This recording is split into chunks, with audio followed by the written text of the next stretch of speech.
vector addition of forces. This question here asking us to determine the magnitude of the force and also the direction of the resultant force. Let's read the questions and see how we're going to solve it, or the correct way or the proper way of solving these types of questions, so that you don't lose any marks. The screw eye in the figure is subjected to two forces, F1 and F2. Determine the magnitude and direction of the resultant force. Therefore, we're looking to find the resultant force. But before we start, we have to know what is known to us in this question. You have to interpret the question down mathematically as follows. Now, known, what is known to us? We know that F1 equal to 100 Newton, and we know also F2 equal to 150 Newton, and also we got theta. We don't know the number of the theta yet, but it's equal to 15 degrees from the x-axis, and we got another theta which is 10 degrees from the y-axis. So what the question asking us to find, the question is asking us to find the resultant force, which is unknown, and also the directions of the resultant force, well, again it's unknown. So to start solving the problem, solution, as always you have to show every step that you're doing. First step in your solution is, number one is your free body diagram. Free body diagram is very important and don't miss it. So the free body diagrams on this case is going to be, that's x y directions. Now we have f1, it's about 15 degrees from the x-axis, and fy about 10 degrees away from the y-axis. So constructing the parallelogram. In order to construct the parallelogram, we know we have to draw parallel from the F1 parallel to F2. Same thing here from the F2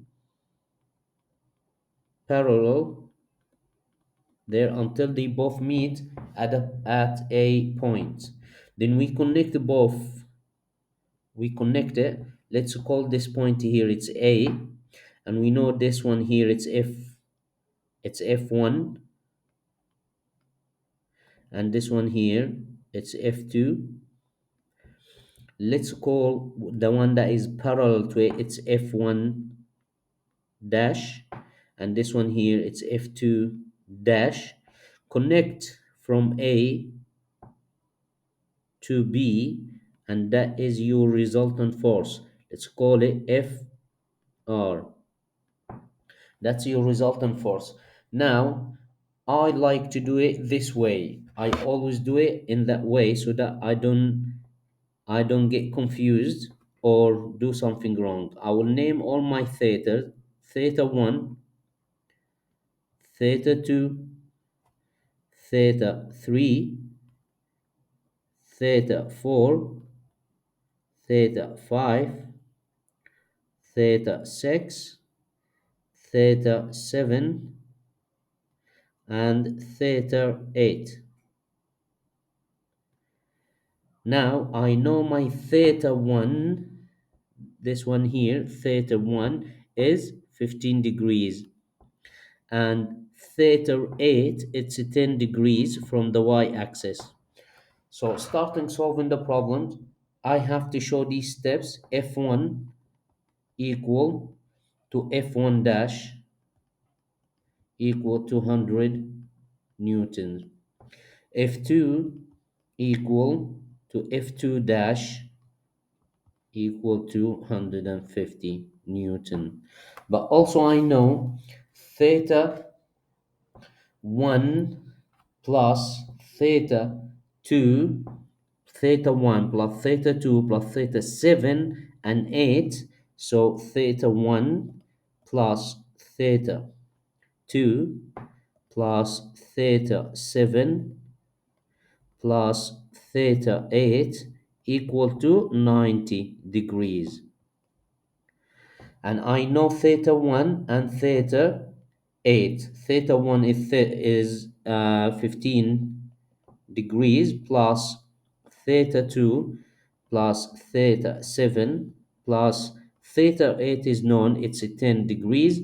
That all should equal to 90. Just simple rearrangement. I know now I can get theta 2 theta 2 plus theta 7 equal to 90 degrees minus 15 degrees minus 10 degrees, and that should equal to 65 degrees. 65 degrees. So since theta 2 and theta 7 equal to 65 degrees, and this is a parallelogram, I know also theta 2 theta 2 plus theta 7 is equal to theta 4 plus theta 5.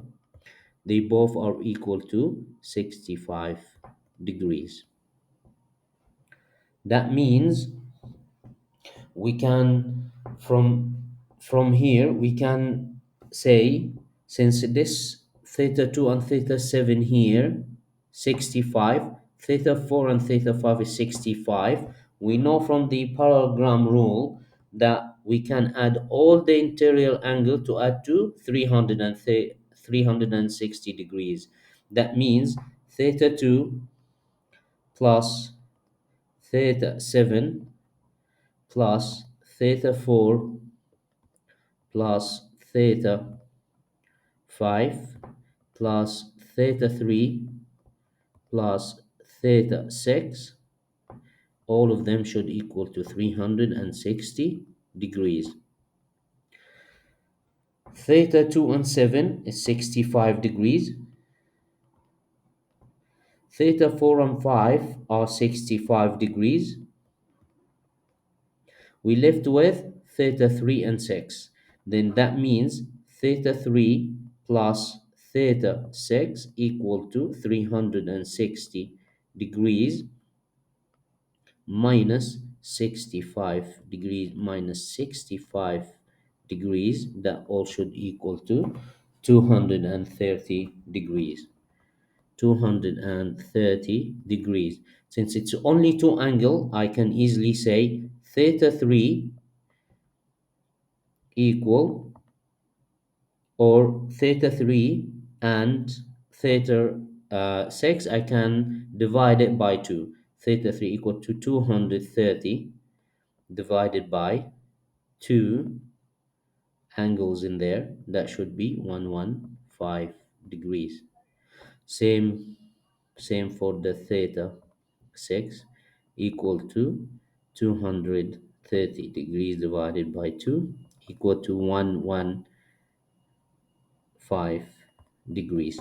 Now I've got all my sides are known. F1 is known, F2 is known, F2 dash, F2, F1 dash, they both are known. All my sides are known to me. I can pick up whichever rule I can work with, if it is the triangle rule or the parallelogram rule.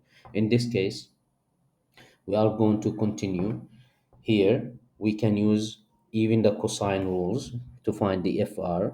Using the cosine rules here, FR equal to the square root of F1 square plus F2 square plus 2 F1 F2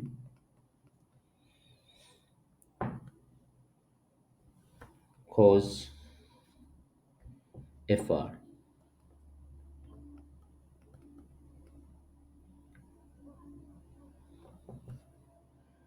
Now you're solving for the FR, you take that out, so you can say take the square root out FR here. You just substitute these values and plug into your calculator. 100 100 newtons square plus F2 is 150 newton square plus 2 times 100 times 150 cos Fr. Solving for cos Fr here, and we will find that Fr equals to 212.6 newtons. Now we found the magnitude of the FR. We need to find the directions. Again, everything here is known to me. I can find the direction easily using any sides, any triangle, the upper or the lower triangles. And I'm going to say, for example, here using the sine rules, FR over sine, the opposite, which is sine in this case here, say sine theta 3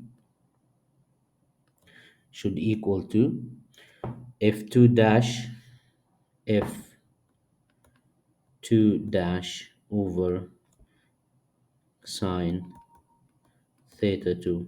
Solving now for sine theta 2, sine theta 2 should equal f2 dash times sine theta 3 divided by fr.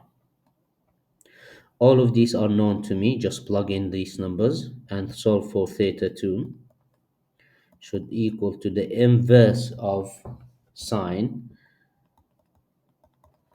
of the same values, the same value you get from here. Theta 2 should equal 39.8 degrees. Since we found theta 2,